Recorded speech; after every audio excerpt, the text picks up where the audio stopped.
Hello everyone, welcome to my channel. I'm Dragos Pepina, an animal artist based in Belgium. In today's video I'm going to draw a bumblebee on a flower, plus a blurry background using only pastel sticks and pastel pencils. This is my third time drawing in pastels. I've started using them a couple of weeks ago and fell in love with this medium. Even if I'm still learning pastels, I chose to create the tutorial to share my learning process with you guys and help you as well. All the good art I've seen of my fellow pastel artists on Instagram really inspired me to give it a go as well and see where it will bring me. I hope you are going to learn from this video and enjoy it. Let's jump into the tutorial now.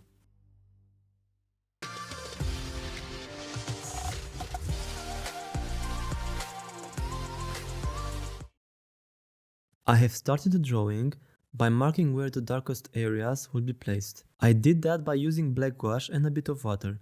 This is not my original idea.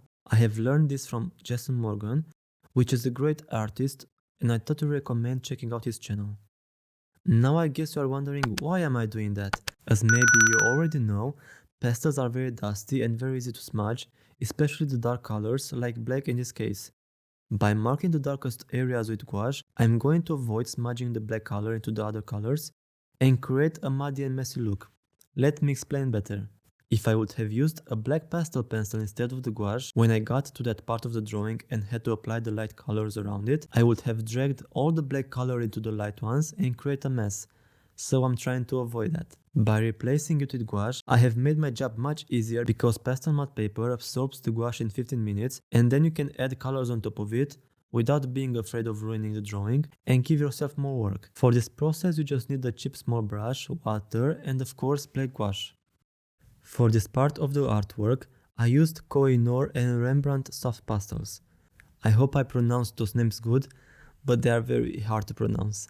Because the background is the farthest focus point in the drawing, I started this artwork by creating it. This helps me as well to put all my attention on the bumblebee when the background is done. If you don't like creating the background first, feel free to start with the bee. Because the pastels have a dusty consistency, they have a very high risk of being spread all over the place and mixed with the colors we don't want. To avoid that, I just use baking paper under my hands. As you can see in the video, I am using only pastel sticks and my fingers to draw the background. Because I knew this didn't require adding any fine details on top of it further in the drawing, I allowed myself to use a big amount of the sticks and fill the tooth of the pastel matte faster. As a blending tool, I chose the cheapest option, which are my fingers. I find it more fun and relaxing to blend using my fingers because it feels like I'm painting with powder. Please keep in mind not to do this if you are creating a base layer for your main subject because you are going to add a lot of fine details further in the drawing and you won't be able to do that. Pastel matte can handle lots of layers, but like everything else, it has its limits and when they are reached, it is almost impossible to add more. As you can see in this video, I am not applying a color and then jump right into blending it. First, I lay down 2 or 3 colors next to each other and only then I start the blending with my fingers. If I blend one color at a time, the tooth of the paper will feel very fast and I won't be able anymore to move it around and spread the color into the other ones and mix them.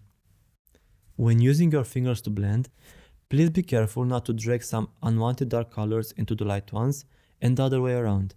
To avoid that, I always have a microfiber towel on my lap to clean my fingers before blending the next colors.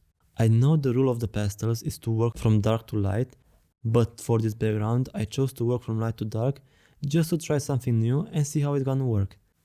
You are going to notice me flipping the drawing at a certain moment. I am doing that because I am right-handed, so I work from left to the right and wanted to avoid smudging the side I have already finished. I find using soft pastels for the background a great choice because they are vibrant, have a creamy texture and they are easy to blend. They feel as well the tooth of the paper very fast, that means you are going to be able to create the background faster. Towards the end, I added some white dust to give it a touch of bouquet effect as well. The stem is one of the main focus points of this drawing and I had to make sure to add as many details as possible. I started out working from left to right as usual to avoid putting my hand over it and drag the pigment around. First, I added some colors to help my eyes see where everything will be placed. The leaf was blurry, so not placed in the focal point. It didn't have clear details, so I just added a touch of green and white, followed by some circular movements in the middle of the leaf to create some details.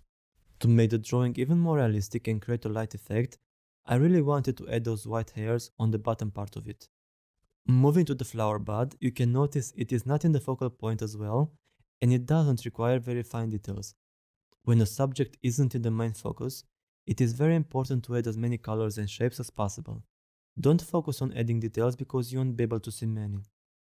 You can see how by adding all that white on the left side of the flower bud, it clearly shows where the light is coming from and creates an amazing contrast with the background. The lighting of the reference photo was one of the reasons I chose it. I am taking all the time I need and first I lay and then mix them. I am applying a light pressure because I don't want to feel the tooth of the paper too soon. When drawing an out of the main focal point subject, focusing only on the shapes and colors is the key. Now we got to one of my favorite parts of the drawing, which is the big and in the main focal point stem. Like I previously did, I first added the base colors and then combined them. Those white hairs were again a pleasure to draw and very satisfying to see how much they bring the drawing to life. When trying to achieve realism, I think all the small details count and make a drawing come alive. The big petals were very easy to draw because they didn't have a lot of details. The main effect I wanted to achieve was softness. For the base layers I used Koh-i-noor soft pastels and blended them with my fingers. As in the small petals case, I was focused on following the reference photo carefully and included in my drawing as many details I saw. I added some veins as well to increase the depth of the petals. If I would just have left the soft look and not add any veins, it wouldn't have the same level of realism. As elsewhere, I first laid down the colors and then blended them with my fingers. Because I knew some fine details and other colors have to be added on top further in the drawing, I was being very careful not to put a lot of the soft pastels down and fill the tooth of the paper too much, otherwise adding the veins and other colors would have been very difficult and time consuming. Adding those small white lines and highlights in the petal helped a lot to give it a shine effect and emphasize the veins. The reference photo didn't have any reds in this part, but I thought they would look too flat just by leaving them like this, and I decided to add some more contrast with the red pencil. This shows it is not important to spend hours on a drawing, you just have to add the small things that count and tie up the drawing. I want to start out by apologizing for losing the footage of the first part of the bee, but I noticed my camera didn't film, and I was very angry, but I can do nothing about it, so I'm just going to continue like this. Here you can see how much help I got by filling those areas in with the black gouache in the beginning. I am now able to add the white and yellows on top of it, without being afraid to drag the black into the yellow color or smudging it with my fingers. For the bee, I really wanted to create a fluffy furry effect. I see them all the time in the spring and their fluffiness is really adorable. I have dealt with this part the same way I do with my pet portraits because it was similar to drawing fur. I put a few lines down just to mark where every color will be placed and then came back and filled the spaces between them by adding more lines.